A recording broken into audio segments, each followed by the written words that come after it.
listening to America First Radio. And we're gonna win, win, win.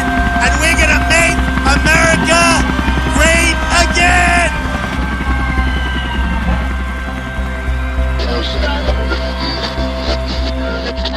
Here is your host, Paul Adams. Okay, welcome back, folks, to America First Radio. I want to emphasize that if there's one episode you should listen to, it has to be the last one, episode 18, because it really puts this election to perspective from all angles, and I've received a lot of positive feedback. There's so many comments, people saying, they wish every American could listen to the podcast, because it's backed by facts and audio clips. It's not just my opinion. This particular episode has a lot of nuggets in it as well. Okay, it'll be like an Easter egg hunt. If there's one thing I want to communicate to you is this: don't let the mainstream media browbeat you into submission. They know that Hillary has lost the popular vote. Soros is trying to discourage you from voting. He's trying to tell you the election is won by Hillary. Don't believe a word of it. Go out and vote like your life depended on it, because you know what? It really, really does. Now, I should begin this episode with a warning. The episode contains expletives, and I rarely use any profanity, and I've struggled with it. Should I or shouldn't I? What will people think of me? I never swear, so why am I swearing in this episode? But Christ had a few choice words for the Pharisees, and Isaiah was known to have a sailor's mouth, and yet God appeared to Isaiah. And then there was Saul, who slaughtered Christians, and I'm sure he had a foul mouth, but God made him an apostle. So folks, I find it debasing and a waste of sound bites, but sometimes, like in this instance, there is no other way to transmit the fury, the rage, the total and absolute disdain that I feel for some of these demonic criminals that went to take down America and replace it with their own version of a one world order Luciferian agenda. We hear that in early voting there have been errors in the calibration. Republican votes are switching to votes for Democrats. That was tweeted by Eric Trump, by the way. And I can only imagine how the Trump camp must be seething at the attempted steal. But you know what? They must have known in advance this was going to happen. There's going to be some funny business.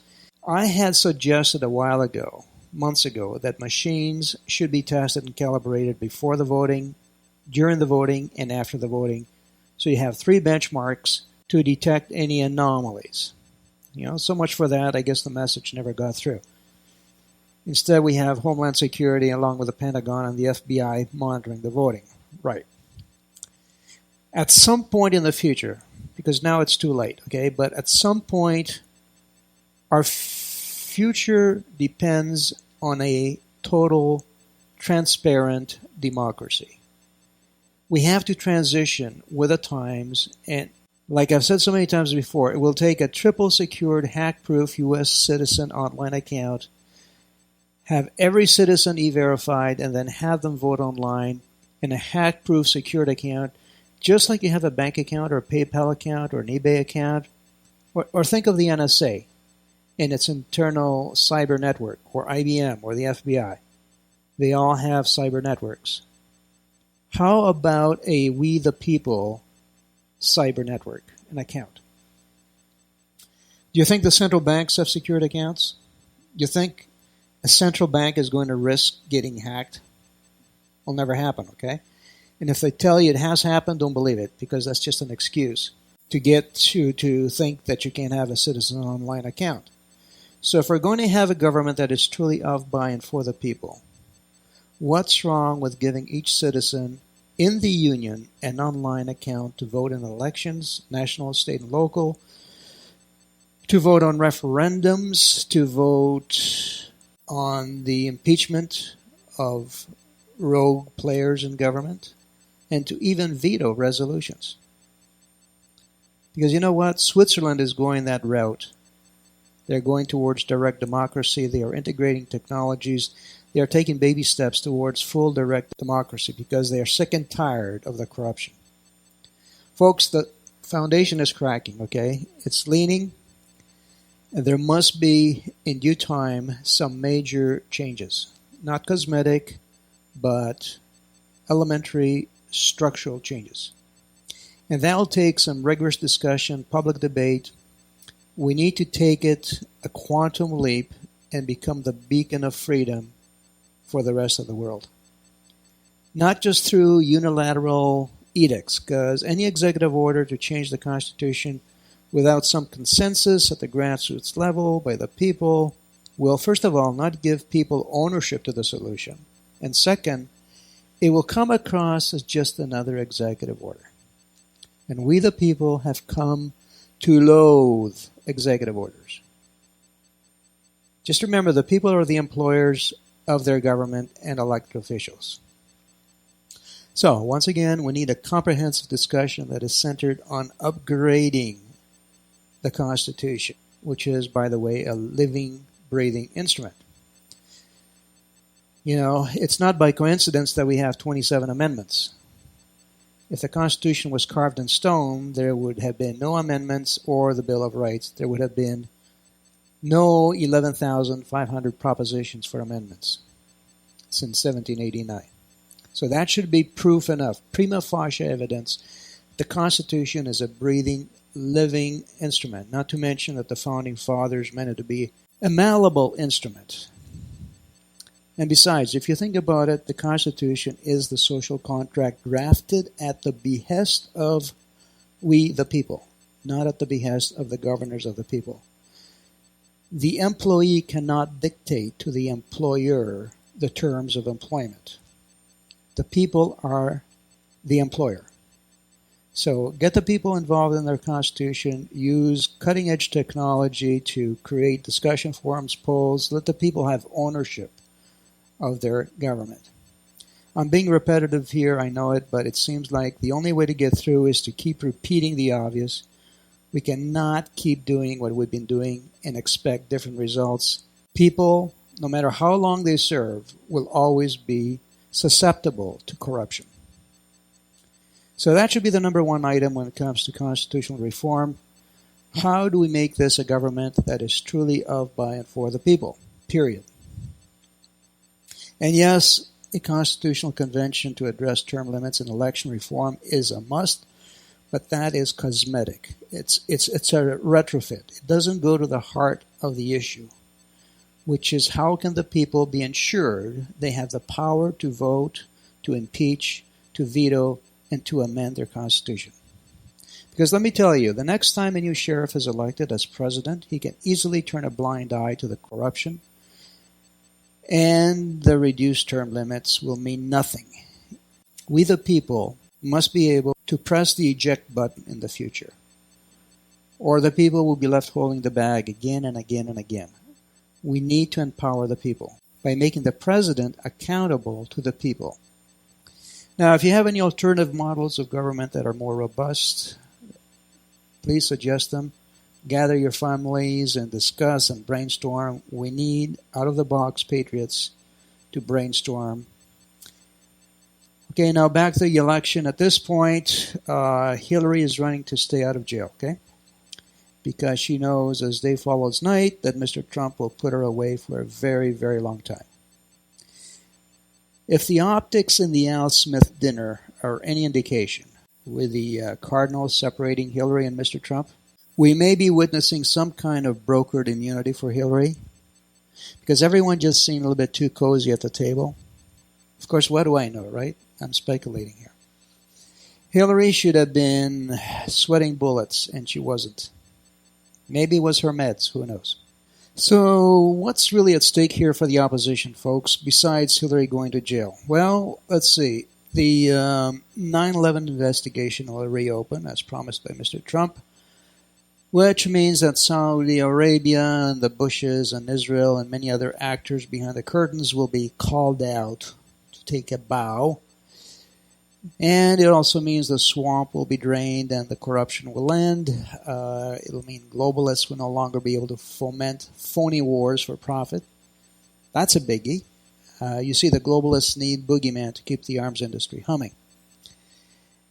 If a new 9/11 investigation and more leaks prove that Israel is the tail that wags the American dog, Putin may go after the tail and cut it off, and by so doing free up America. And no, I'm not an anti-Semite. I'm an anti-infiltrator. You know, those infiltrators who hijack both America and Israel? I only want to see Israel prosper in peace. Okay. By the way, in terms of arms manufacturing, the military-industrial complex should have no worries about Mr. Trump when he gets in. They are being promised a massive arms buildup to upgrade the military, like a 350-ship Navy. So no worries there, okay? But if Trump gets in, the corporate welfare will end. Entire government departments will vanish. And also the welfare kings and queens on Main Street will once again be able to find work for a change, and that's something many of them actually don't want to see happen. They would rather be on the dole. China will definitely not be happy if Hillary loses. The last thing China wants is fair trade with the United States. And as we learned from Alex Jones, China has rights to 98% of the Earth's rare earth minerals. So China wants to keep it that way. Another thing that will happen is the drug lords will go out of business if Mr. Trump is elected. He told them their days are numbered. And of course, the Muslim refugee flow and the welfare scams that go with it will come to an abrupt end. Imagine a Muslim man being able to legally marry 4 women. How is that for straining the social safety nets if Sharia law becomes legal? So Mr. Trump has a lot of enemies right now, and watching him at the Al Smith dinner, he looked like Daniel in the lion's den. Of course, the other thing will happen is the mainstream media will be at a loss. They are so used to lying for Hillary, they won't know what to do with themselves. Now let's zoom in on Russia, because a lot's happening, and the mainstream media is silent. Let me pick up where I left off in the last episode. As I was saying, Russia has recalled all its top officials and their families from Europe, and also activated civil defense exercises which involve the deployment of 240,000 personnel and 50,000 equipment. This is an annual exercise, but it has never involved 40 million civilians before. And we just learned that Russia's fleet from the North Sea is on its way to Syria, and that, folks, will include an aircraft carrier. So once they get to Syria, they will very likely pummel ISIS in Aleppo. Things can get very, very ugly very fast. Because you see, Russia has already established a no-fly zone over Syria. And we have a presence in Syria. And if the U.S. creates its own no-fly zone, things could suddenly get very heated. And maybe the globalists will go all in and spark a war to postpone the election rather than have Mr. Trump as president. Now, I just want to focus on the actual reasons we are in Syria, because a lot of people demonize Bashar Assad. And the question is why? He has been demonized due to allegations that he used chemical weapons on his own people. However, objective sources in Syria absolutely deny those charges and blame the chemical attacks on rebel factions trying to frame Assad. There is evidence of the frame-up.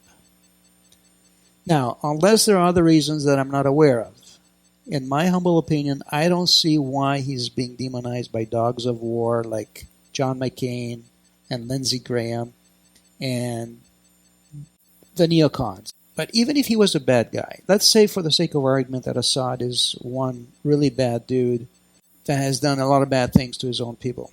What business is it of ours? Okay, what about the king of Saudi Arabia who throws gays off buildings, holds public beheadings, whippings, and stonings? What about Chinese leaders who harvest organs? Why aren't we calling them out? What business does any nation have in interfering with the internal affairs of another nation? What about Israel's egregious acts of violence on Palestinians?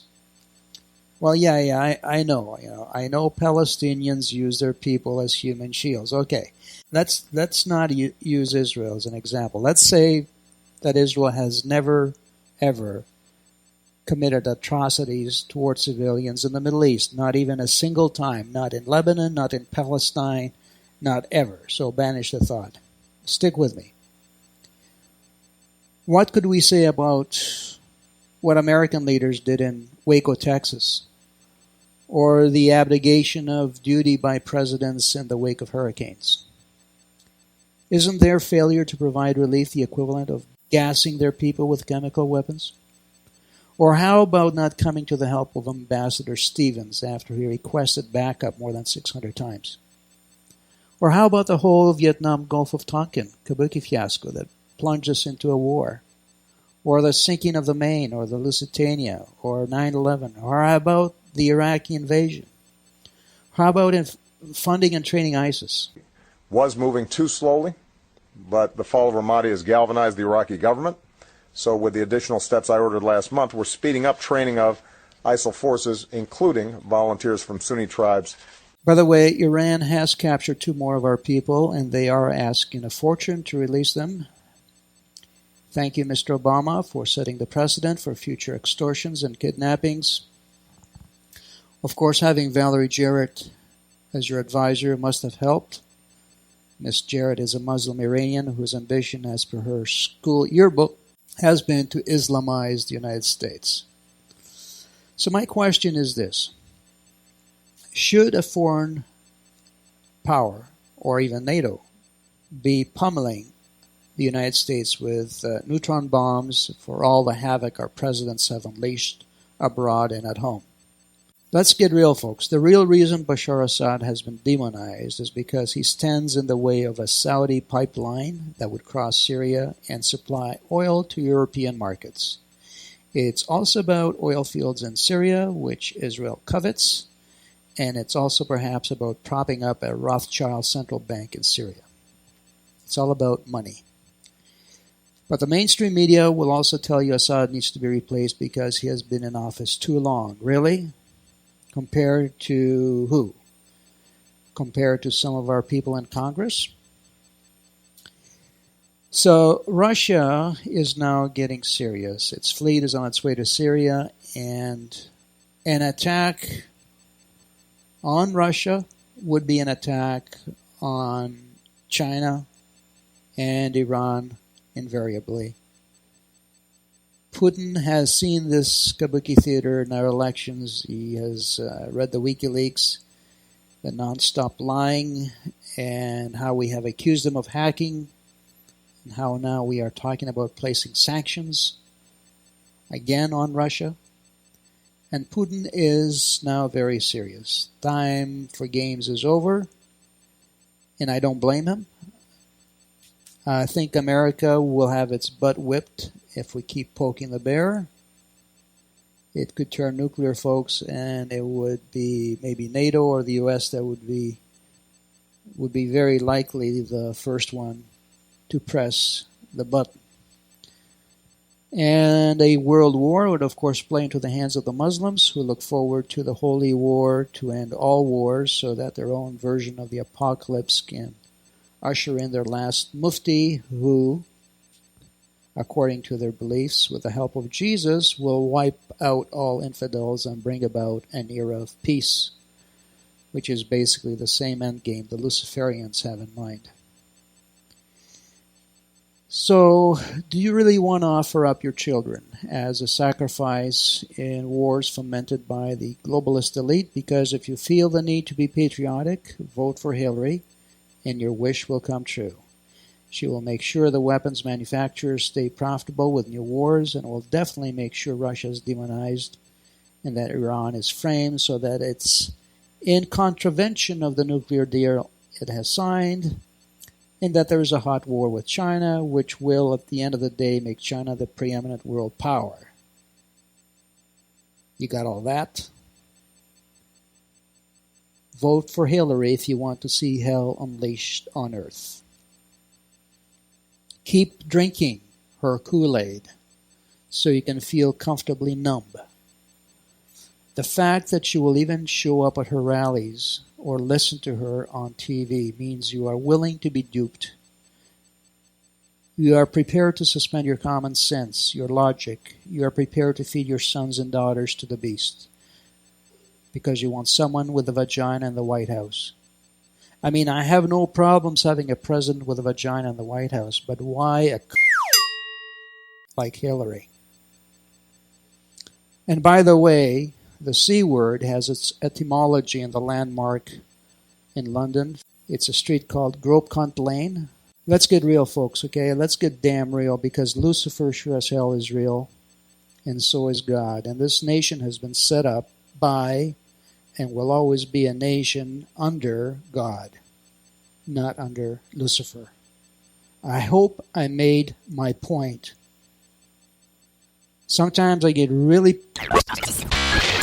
at the sheer ignorance of people who claim to be illuminated and ascended above the morass of humanity below. You know, the elite who claim the new morality will free us from the chains of apoplectic Christianity. You have no idea how wrong you are. Your new morality is nothing more than a very old immorality. There's nothing new about it. It doesn't work. It reeks. And it leads to the destruction of nations. I look at you, glum-faced and angry all the time. You have been reduced to robots who respond only to your appetites. And then there's abortion, the bulwarks of your agenda.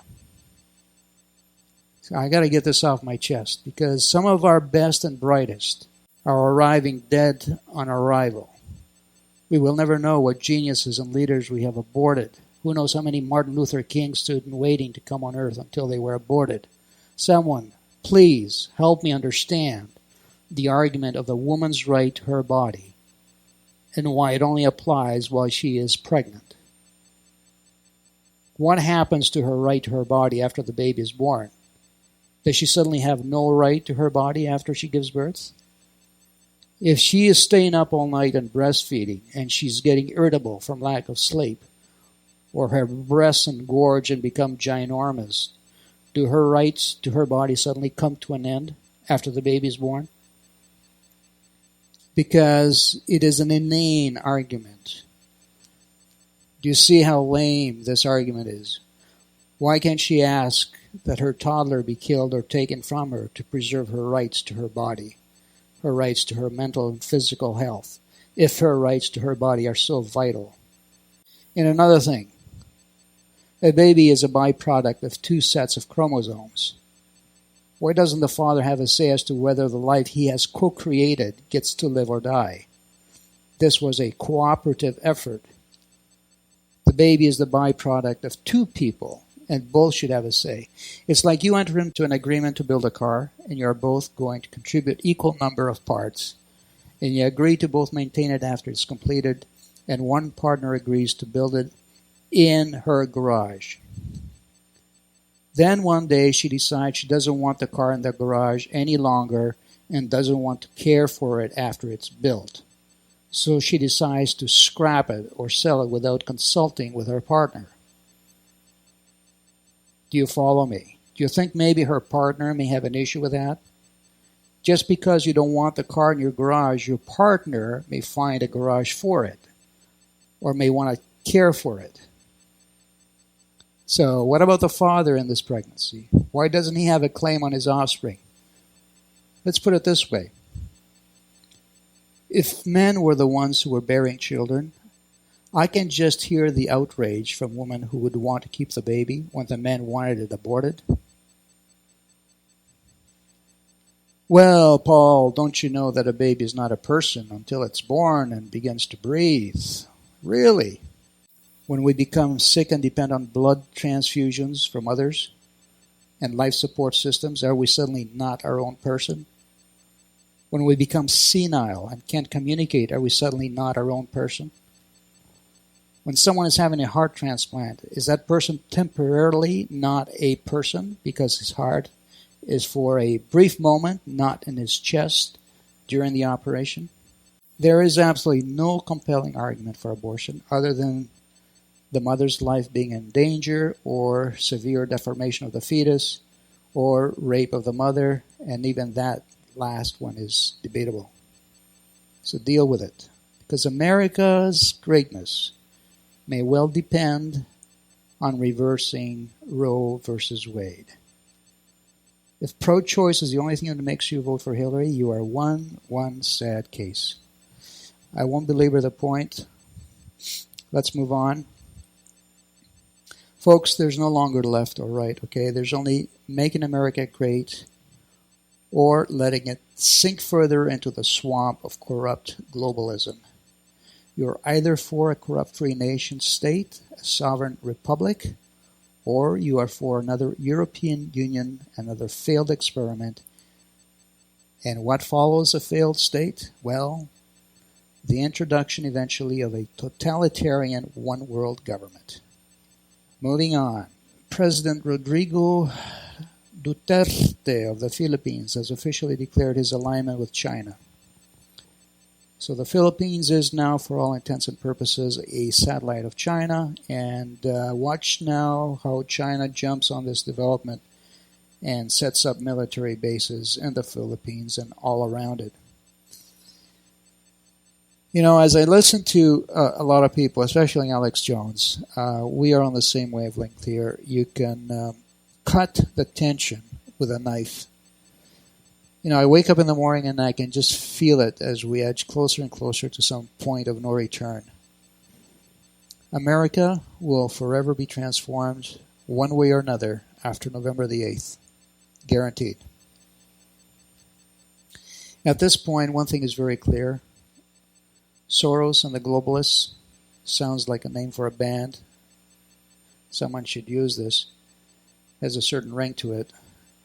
Soros and the globalists have only one option, and that is throw the chessboard out the window. Create a world war and or collapse the financial system, maybe even unveil ETIs, maybe destroy the Catholic Church, leaving 1.2 billion sheep without a shepherd. Because according to Mr. Leo Zagami, a former Illuminati insider, Pope Francis will eventually abdicate. He's going to be the last pope. So you can just imagine the utter chaos this would create, or any of these events would create. All that so that they can bring in their own one-world solution. You also have to check out Albert Pike's letter that describes the conditions preceding World War III and the eventual unveiling of the Luciferian age. And whoever wrote that letter, by the way, he was dead on. Excuse the pun.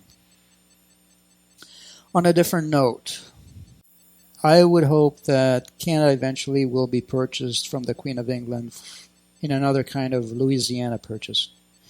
You see, we need a bigger and stronger United States, stretching from the Gulf of Mexico to the Arctic. Yeah, just buy those Canucks out, okay? Because 70% of their exports come to the United States. And the entire Canadian population is about the size of New York and Los Angeles combined. That's it. And yet Canada is the second largest landmass after Russia. Russia has 6.6 million square miles. Canada has 3.85, the United States 3.7. Combined with Canada, we would have 7.5 million square miles. We would still be smaller than China that has 9.5 million square miles. I really think that's the future. That's Canada's manifest destiny. That's just my opinion, okay? It's neither here nor there. Now, I could comment on the third debate and the Al Smith dinner roast. The third debate reminded me of a construction site where Donald Trump operated a pile driver as he rammed that pile driver on Hillary with the emails and the pay-to-play. Chris Wallace also helped there with that.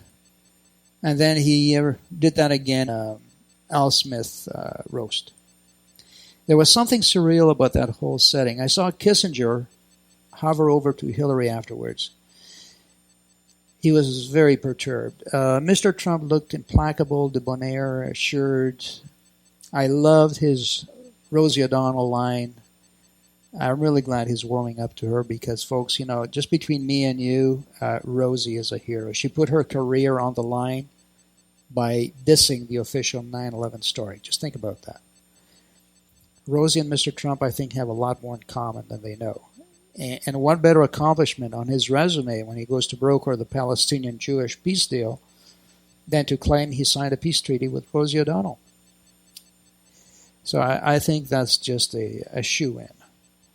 I loved how he pointed out the media executives in the audience, calling them Hillary's campaign team. That was a gem. Priceless.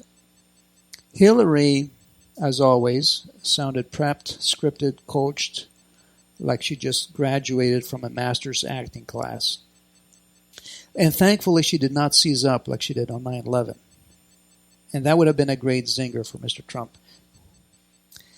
And folks, there is no way those were her jokes, okay? They were likely written by a team that are contracted by Jimmy Kimmel and Ellen DeGeneres. And then there's the historic Gettysburg Address. Oh my gosh, it was epic. I would easily call it the heart of his campaign. I mean, I listened to that address and I actually got misty-eyed.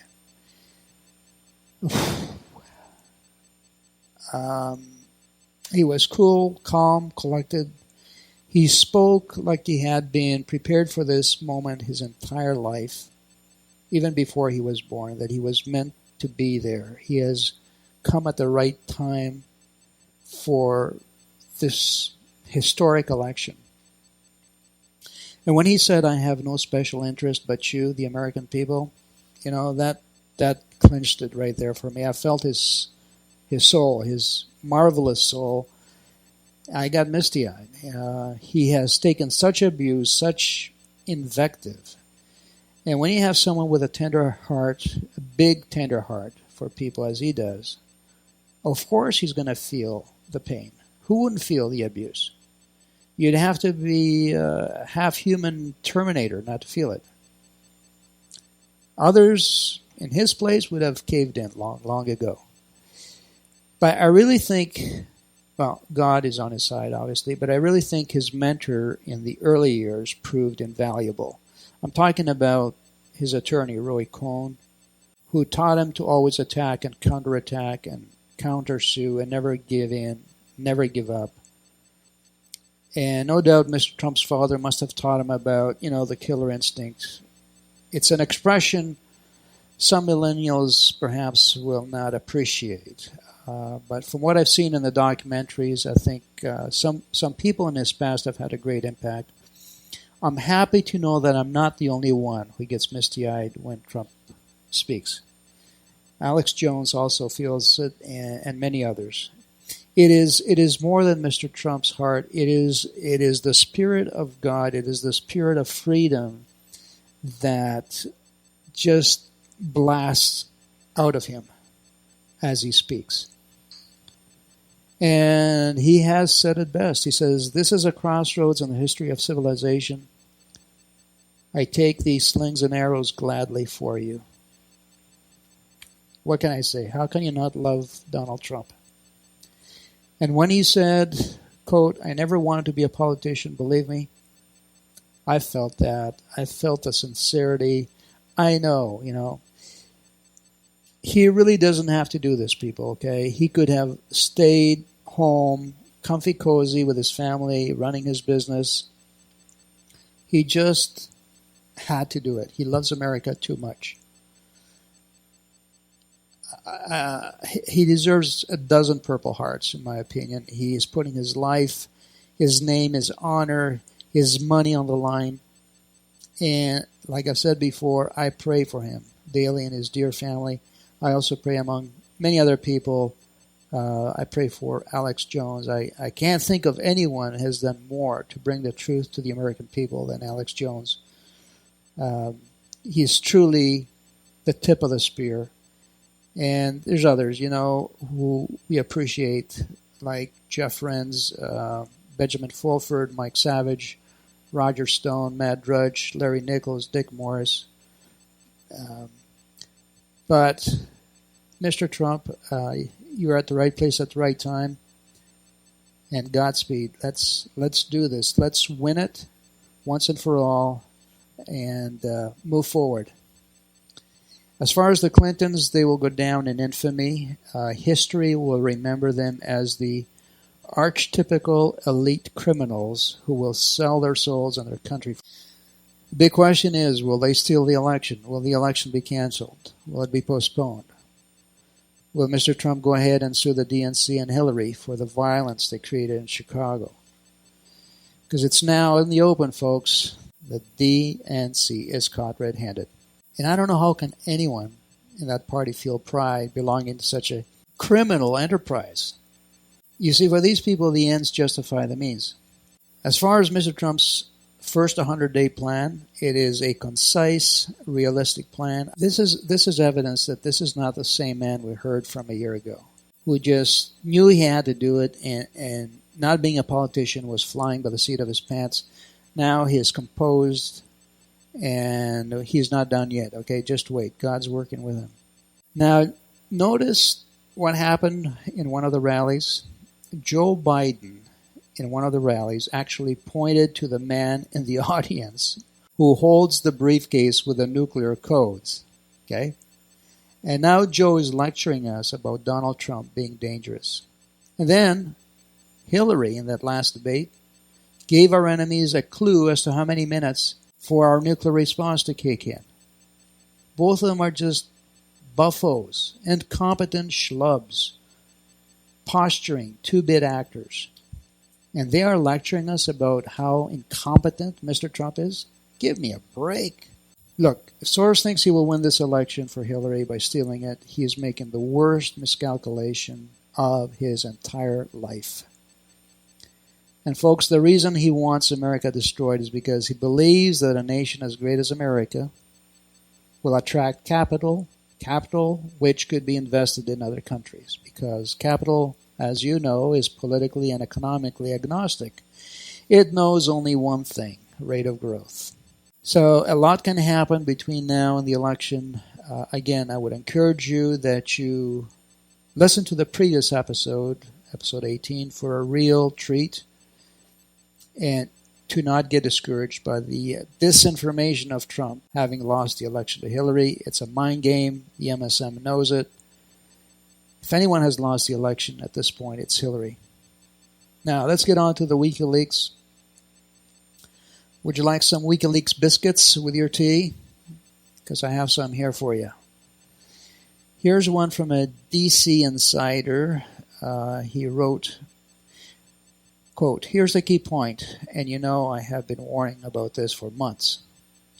Hillary is not running against Bernie. She is running against herself, against the perception that she's calculating and lacks principles and causes and a higher purpose to be president, and that she's too beholden to inside powers that give her money and an insider system that voters detest in this election in both parties." So, that gives you a little peek. Here's another one. Dianne Feinstein, or Feinstein, averted a criminal referral on Benghazi to help with the cover-up. Got to thank Mr. Lou Dobbs for passing along this tidbit. A few more factoids. 2 WikiLeaks lawyers have passed away this year, one in April, one in May. And also the director of WikiLeaks has passed away on October 23rd, 2016. Coincidental? I don't think so. Also an attorney who supported Senator Bernie Sanders, an attorney by the name of Sean Lucas, who had filed papers at the DNC Services Corporation against then chairperson Debbie Wasserman Schultz. He was found dead before the lawsuit could be adjudicated. Seth Rich was shot dead in his Northwest Washington neighborhood in July of this year. Allegedly, he was one of the people who leaked the story about the DNC stealing the nomination from Bernie. Coincidence? I don't know. From Politico, we have this. This is a memo. It says, some of the left's most influential voices and groups are taking offense at the way they and their causes were discussed behind their backs by Clinton and some of the closest advisors in the emails, which swipe liberal heroes and causes as puritanical, pompous, naive, radical, and dumb, calling some freaks who need to get a life. The article goes on to explain how the leaks have alienated the far left on many fronts and how they will not cooperate with Hillary should she win the election. Also, after the third debate, Washington Post wrote an excellent article giving Mr. Trump credibility and gravitas. The Washington Post, as you know, is owned by Jeff Bezos, who owns Amazon.com. He must have seen the light because the headline he chose was Trump won third debate. WAPO called her overprepared and unauthentic. Wow. In another leak, Huma Abedin wrote to John Podesta and Robbie Mook in regards to Hillary and her pay-to-play. She said she created this mess and she knows it. Now, regarding the alleged Russian hacking, an unclassified October 7, 2016 joint DNI-DHS statement on this issue said, saying we think the hacks are consistent with the methods and motivations of Russian-directed efforts is far short of saying we have evidence that Russia has been responsible for the hacks. Okay, enough said. One other thing, WikiLeaks now show that the Clinton Foundation consistently had women on a lower pay scale than men. I mean, if that is not enough proof that Hillary is bogus, I don't know what will convince you. According to this leak, overall, the average salary for women and men was close, but men out-earned women. Men earned $68,164 compared to $64,118 for women on average. The median salary also was higher for men, $55,200 compared with $50,000. So the spreadsheet included 62 employees, 37 were women and 25 men. The top paid employee on the list was a senior advisor, Mr. Justin Cooper, who was pulling in $127,000. The lowest paid employee was a female assistant making $18,000. Now, when it comes to campaign and super PAC coordination, it is illegal. And we have a leak here where one of Hillary's big donors, named Avi Glazer, who gave the Hillary Victory Fund some substantial sums of money, in an email numbered 17720, marked September 2015, to John Podesta. It is a reminder that Hillary is meeting with this donor, Avi Glazer, and the Hillary Victory Fund, the super PAC. And this, again, is evidence. More WikiLeaks show that Obama segregated his administrative staff by sex and race. How is that for hypocrisy? And I want to thank Gary Franchi of the Next News Network for the above information. By every rational analysis, this election should be a slam dunk for Mr. Trump. And if he doesn't win, I don't know about you, but well, let's cross that bridge when we get to it, okay? But it reminds me of this U.S. Marines billboard. It says, quote, "It's God's job to judge the terrorists. It's our job to arrange the meeting." Now, you can find me on Twitter at Zip90210, and I'm not one of those people who will follow 20,000 people so I can have 16,000 follow me back. Not my style. First of all, I would not know how to follow 20,000 people or even 200 people on a daily basis, all right? And even if I did know, I don't have the time to check 20, 40,000 tweets per day. So to follow you, I would have to be extremely interested in your unique perspectives, the quality of your retweets, and the quality of your original memes in order to follow you. Right now I follow 37 people. That's it. And I have about 7,000 people following me. And I started back in May of 2015 with 25 followers. I think I have completed my mission. I'm not about followers. I'm about making an impression. I was shooting for 5 million impressions per month, and I have managed to build my impressions to just over 6 million for the last 30 days. And that's after going through 2 hacked laptops. Yep, I've been hacked twice. I'm now on my 3rd laptop. And you can find all my memes by going to at zip90210.club. You'll see that I have tweeted over 11,400 images and videos since May of 2015 and over 33,000 tweets. I design all my memes. I'm retired and I'm living on a small pension. I can be working my business, self-employed, which is a specialty. I specialize in security-backed finance or non-recourse loans for foreign traded stocks. But I choose not to. I choose to dedicate all my time and energy to get Mr. Trump elected. And one of the highlights since last year has been to have Lou Dobbs and Roseanne Barr retweet my tweets. And one meme I tweeted one day, I don't know how, but it got 1.2 million impressions. That was just a week ago. And the meme showed flying saucers chasing a car that is swerving off the road. And the caption is, "Flying saucers will kidnap you if you vote Trump. This is a DNC alert." And then next to it is the face of this zombie-looking Hillary. She says, "I approve Bill's rapes." So I don't know how I got to over 1 million impressions in 24 hours. Well, I think it's probably Hillary, her team. They're gaslighting me because right after this happened, right after the spike in impressions, my laptop got hacked.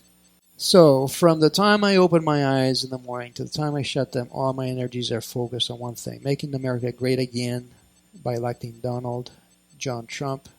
And I pray and I pray and I pray some more during the day. And until every veteran has a roof over his head, I choose to live in my vehicle, which is what I've been doing for the last 20 months. Please, no offers to assist, okay? I am fine. You know, the things that used to matter to me most just don't anymore. And believe me, folks, I've had it all. Okay, I've traveled the world. I've had great health. I'm on my way out. I'm very grateful and honored to be part of this historic campaign. I thank God for my talents and my parents for my genes.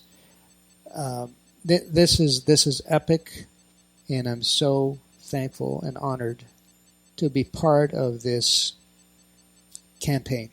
So sorry if I got a little bit personal here, but sometimes, a little perspective helps. Now, there's a petition going around by truthfeed.com directed to the White House to replace the Soros-owned voting machines. And I would say that is a little too late. This should have been done a year ago when the Diebold machines were used in the primaries, especially in Utah, Wisconsin. But hey, maybe those are the kinds of odds that God wants in this election to prove once and for all at the very end of this historic standoff that he is God and in charge. So maybe he has something up his sleeve. Back to the leaks. WikiLeaks has exposed the planned violence on the Trump campaign, and now we have the undercover videos by Project Veritas of a Zulema Rodriguez, a low-life Soros-funded operative, who confirms that the violence at the Trump rallies were planned and that she coordinates with the Hillary Clinton campaign and the DNC every day at 1 o'clock. So maybe the time has come to slam a ginormous lawsuit on all these. along with criminal charges. One more leak shows that Hillary camp ordered bogus polls and putting up propaganda to discourage Trump supporters. This is Alinsky 101. She wrote her thesis on rules for radicals, the book by Saul Alinsky. So she is the quintessential high priestess of evil, the multiple personality witch masquerading as a blue-eyed blonde grandmother. Scripted, bought and paid for, Walking Dead, who answers to the Rothschilds and pays homage to Soros, who has been quoted as saying, "I am a god who doesn't have to follow the rules." There's going to be more WikiLeaks. It's drip, drip, drip, and there's going to be more surprises from Anonymous. So stay tuned, and most importantly, stay tuned to God. Keep your life clean. You know what? We're all a work in progress. Till next time, God bless America. God bless Mr. Trump.